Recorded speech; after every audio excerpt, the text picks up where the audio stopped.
5 uniform. So it's kind of bittersweet for me because the last time I was with these cartoons was the day before the marathon bombing in Boston. We had the cartoons set up 1 block from the finish line at the community church. And as I walked out after taking the show down, you know, and walking past the medical tent, and there were all these runners already on the street, kind of anticipating the next day's run. And just kind of thinking about the excitement of the marathon and actually trying to get some of the international visitors who were in to run to come up and see the cartoons. The next day it hit me so hard that these cartoons were made by somebody who is the quintessential anti-terrorist. He came to the United States to try to stop terrorist attacks like what happened in Boston. The attacks against Cuba have gone on since the revolution there. Bombings in crowded department stores and in hotels and in airports in the 90s when Cuba turned back to tourism. The Cuban exile community in Florida decided that's a soft target. Let's, you know, make Cuba look like a really dangerous place to be. And it was at that point that the Cubans sent intelligence agents to Miami to try to infiltrate and monitor what the Cuban American exile groups that are referred to in a lot of the cartoons as the Miami Mafia, to see what they were planning next. I mean, these aren't small attacks. More than 3,000 Cubans have died at the hands of terrorist attacks, mostly emanating from the legal stuff, but I'm not going to do that. Tom put together really good packets with kind of all of the legal steps, but it's good for you to know they did win an initial appeal saying they should get a new trial. 3 appellate justices said that atmosphere in Miami was so prejudicial that they couldn't possibly have gotten a fair trial. And yet, what was Bush's Attorney General's name? No, Gonzalez. He intervened and said, no, this is so politically important, we're going to have the entire circuit court hear it instead of just 3 appeals justices. So they reversed that. However, they did lessen the sentences for 3 of the 5. And then we tried to get it in front of the Supreme Court. There were more friends of the court briefs than in the history of criminal cases before the Supreme Court, but they don't have to give a reason why they don't take cases, so they just said no. And more and more there are solidarity groups all around the world saying, hey, this makes U.S. jurisprudence look pretty bad. That one, that the journalists were on the payroll of the U.S. government, that's come out. That the jurists were followed home, their license plates had pictures taken.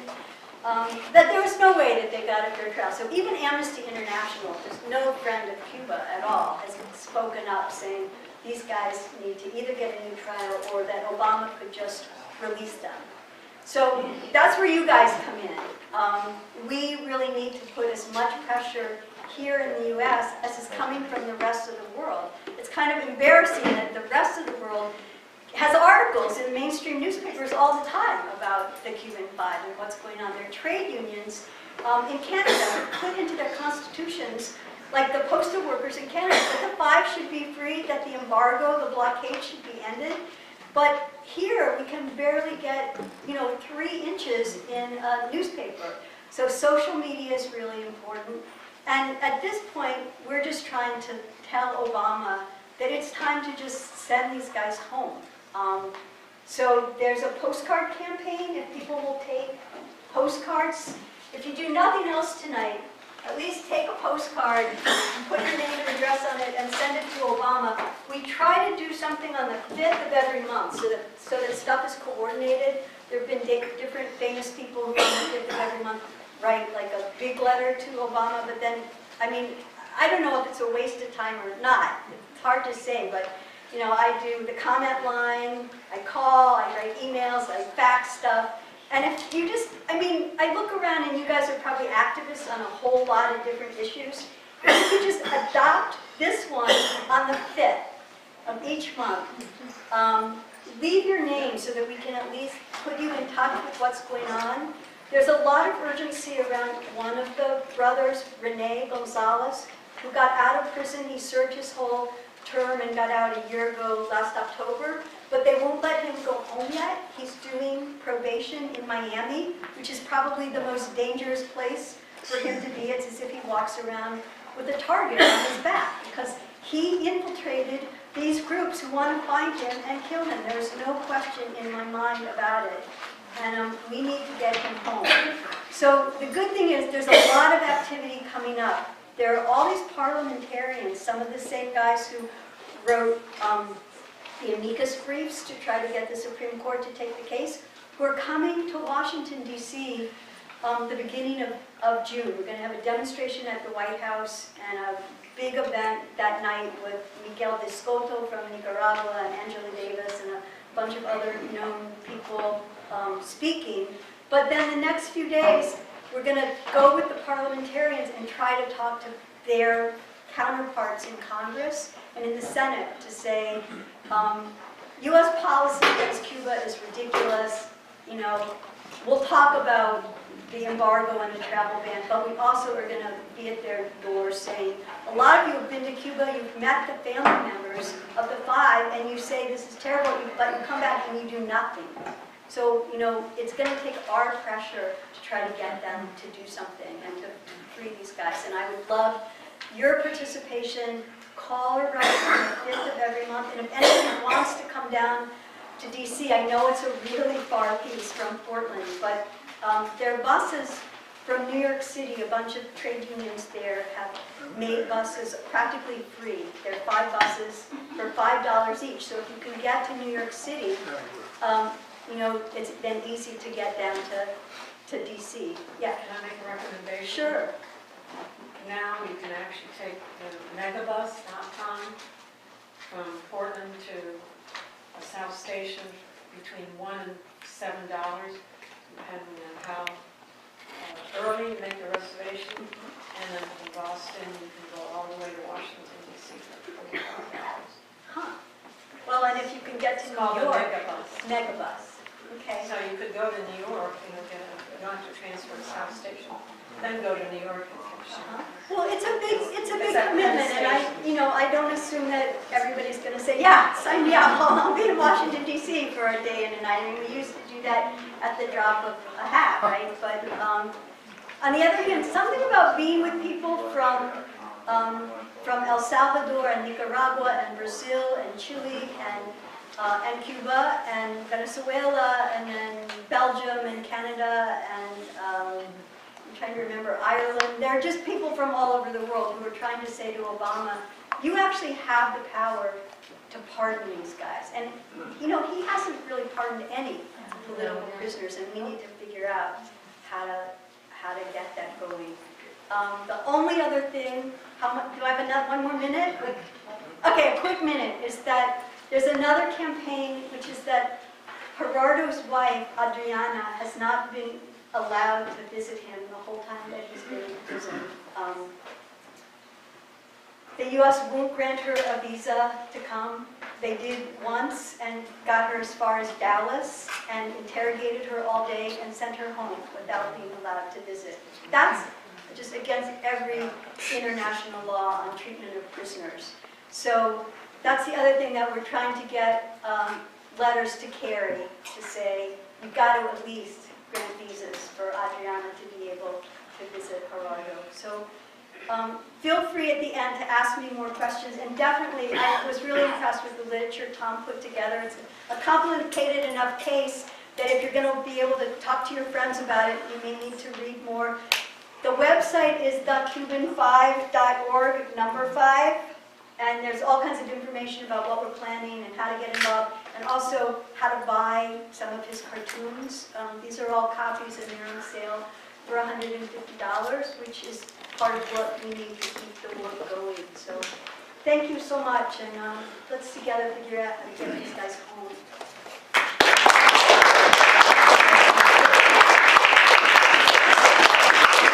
I want to welcome perhaps the best-known Palestinian artist in our country who happens to be here, and we're very honored that Samir Samia Halabi Thank you. is here. Wow.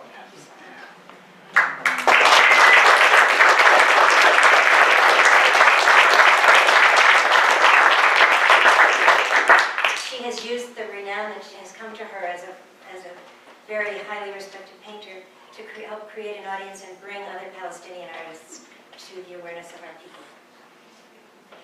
Also, Richard Cambridge came up from the Boston area.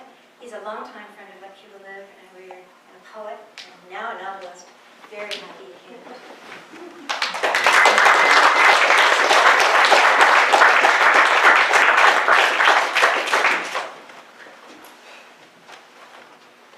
What a wonderful group of friends I see here. I'm so happy to be here. Can you hear? All right, I'm just very happy to be here with all of you people as friends. I especially like to thank the Let Cuba Live people, Stan, Lukey, Tom, and Allison. Many years ago, I formed a poetry troupe called Singing with the Enemy, based on, I think, the 1919 Trading with the Enemies Act, with Cuban-American Paquina Vazquez. And the performance asked the central question, what is it about the U.S. government that is so terrified of this small island, relatively speaking, to their south, namely Cuba? And we put together a troupe of poets, activists, musicians, and the show was about an hour long. It was performed, it was bilingual, most of it. And thanks to Let Cuba Live, we raised enough money doing college gigs to actually get to Cuba in 1998 for the first Cuba-U.S. Friendship Conference and perform our show there.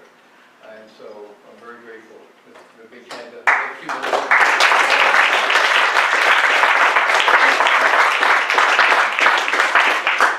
I'm going to read a few poems from the Cuban Five and then some from the show that we did back in 1998, and welcome you all to that. This is from Ramon Labanino, If You Need Me. Whenever it may be you need me, I say, I'll go down to the road to your place. I'll be there in the dark, early morning, or else away, vanquishing the most perfidious enemy. Nothing will keep me from being with you. Crystal petal, loved forever, from nothing. You make it so I have everything. You make me rich, quite empty-handed that I am. Someday suddenly we will be worn out on that starry voyage into the darkness. We'll leave behind everything we have. I was sad on leaving, I do not deny it, but surely you may have me. If you need me, I will come again. Ramon Labanino. And these are from Antonio Guerrero Rodriguez. I've got a few here.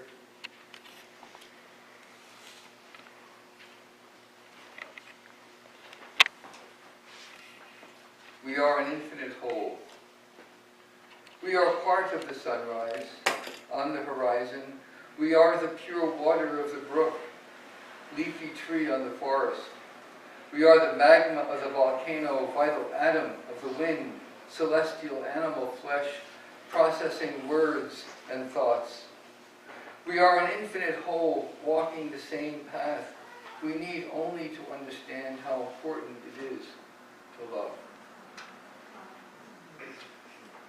So that goes Shay's words, revolutionaries are guided by great feelings, deep feelings of love.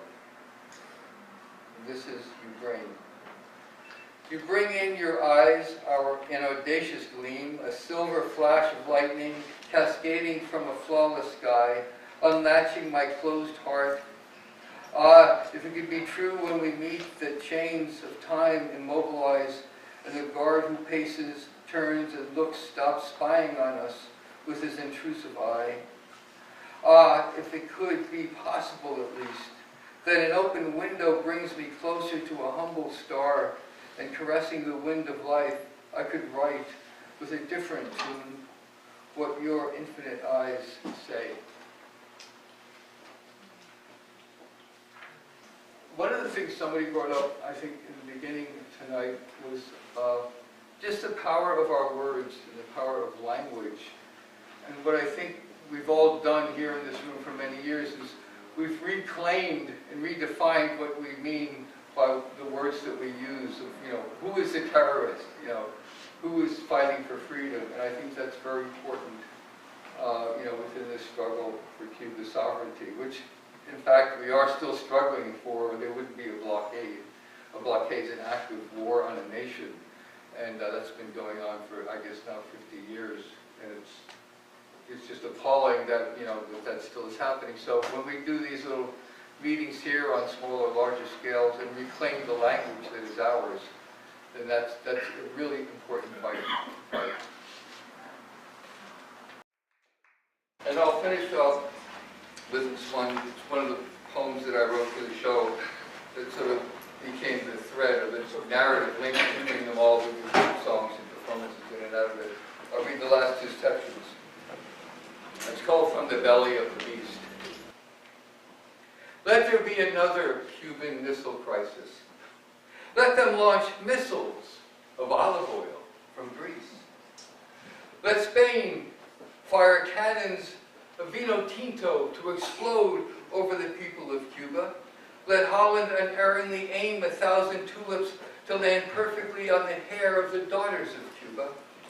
Let India fire bolts of fabric to unfurl over the skies of Cuba, and China blast a riot of silk to kaleidoscope the sunsets and the sunrises of Cuba. Let the ships from Europe, Africa, Asia, Oceania, and South America set forth and sail. Let their cargoes be laden with the most extravagant blessings. Let there be a constellation of the wisest astrologers to fix the most blessed date. Let all the ships of the nations set forth and sail to Cuba. America, behold, America, witness. Will you send missiles to cry war against children? Will you sink the boats laden with food and medicine? I say, let there be a crisis of plenty. Let the boards of every table groan under the weight of potatoes, beans, and corn. Let the nation say, oh, Cuba, you sent us your doctors and nurses, and we were healed. You sent us your teachers, and ignorance fled, and truth broke upon us like sunshine. You sent us your daughters and sons to defend our land, to build schools, roads, hospitals, and homes. What will you do, North America? The world awakens to righteousness. Can you not keep your commandments, not to covet, steal, bear false witness? Will you let Cuba live? North America, come out of your house. Take an empty bowl and leave by your kitchen door and go south to your neighbor's house. Knock on the door and ask forgiveness. And ask to borrow some sugar. When she invites you in, accept. If she offers you coffee, take it black or with milk. Use the sugar she has given you in the bowl that is yours, in her house. And sit down before she motions to the table, and let there be something on your mind, something common, perhaps your children. And when she finds no words but astonishment, let the space between you open. Don't fill it with words. Let it be filled with the bread of silence. And wait patiently while she waits upon grace to turn the vinegar back to wine. A smile on her ravaged face. Then reach across the table, offer your hand, saying nothing, saying everything, giving thanks with your neighbor, your new friend. Thank you very much.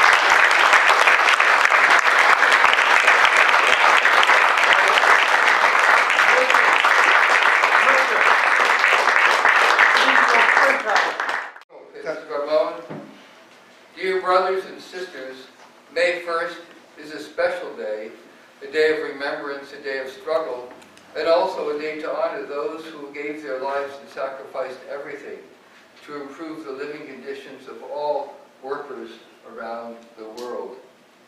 It is another day of combat for those who want a just and better world for all. That's why we feel so proud and privileged to reach out to you all today to say thanks so much for all you are doing for our cause and for the Cuba people.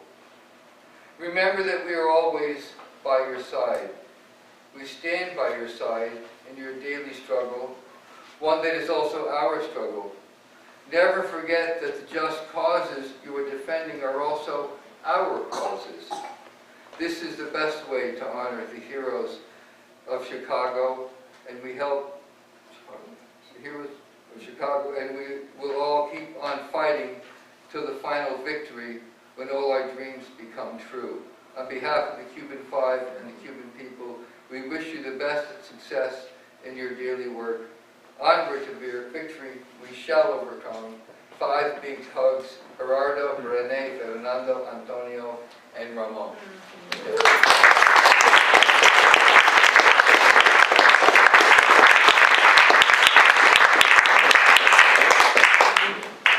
The Southern Maine Labor Council, and I went to Cuba.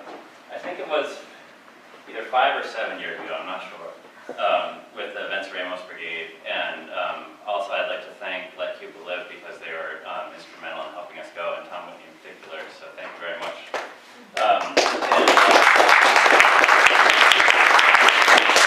So going to Cuba was really a remarkable experience for me, and if anybody hasn't gone, I really would urge you to go because it's really a fascinating experience. And for me, it's easy living here in the United States to think that our social system and our economic system is like natural, like the way that animals relate in the woods or something like that. Like there's no other option. It's just the way that it is. And so going to Cuba, it's really striking because it's different. It's a different system. It's a different social system, a different economic system.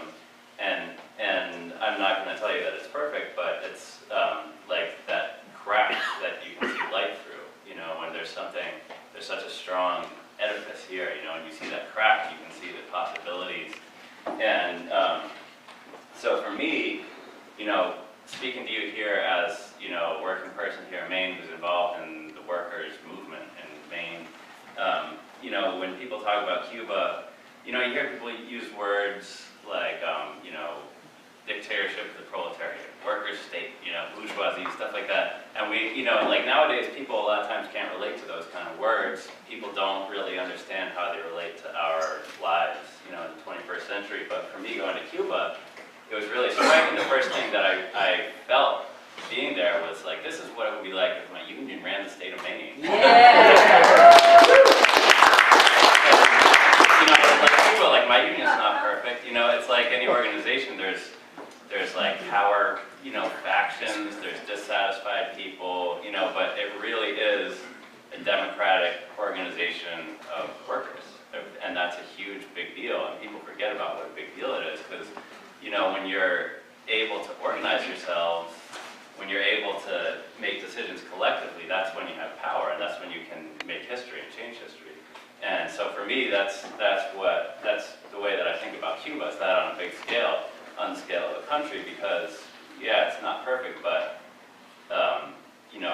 it's the real deal. It's like a place where it's a different structure. It's a structure that is for working class people. Like we look at in Obama's administration, how many people there are from Wall Street, from the pillars of industry, these corporate leaders, and why?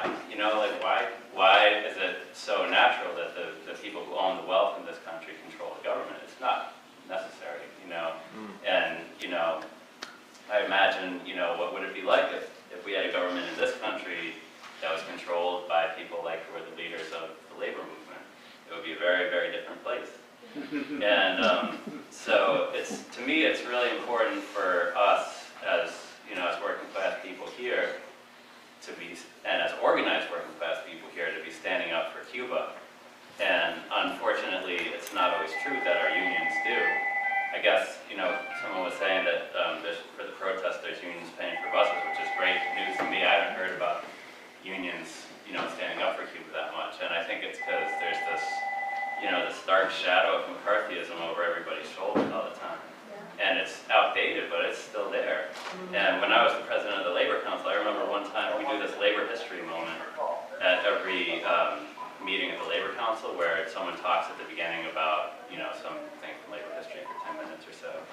And so one month I didn't have anybody to do one, so I did one about the Communist Party and the U.S. labor history. And so at first it was like, you could tell people were kind of like, yeah, this made me uncomfortable, you know. But then, like, once people started talking about it, it's fine. Everybody can have the conversation and talk about it, and, you know, it's part of our history, and it's a part of, you know, our struggles now. So I'm hoping that, you know, like my daughter grew up in a world outside that shadow, you know what I mean? And you know, hopefully the movement of the working class here in the U.S. can be in alliance with the movement of the working class in the rest of the world, including Cuba. So yeah, thanks again. Thanks, Tom, for inviting me to speak here. And it's an honor, and I appreciate everybody being here. Thank you.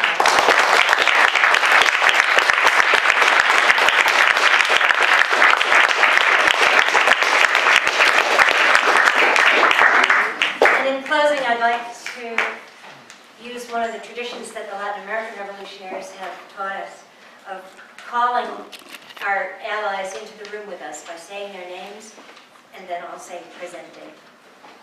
Gerardo. Presente. Ramon. Presente. Antonio. Presente. Fernando. Presente. Renee. Presente.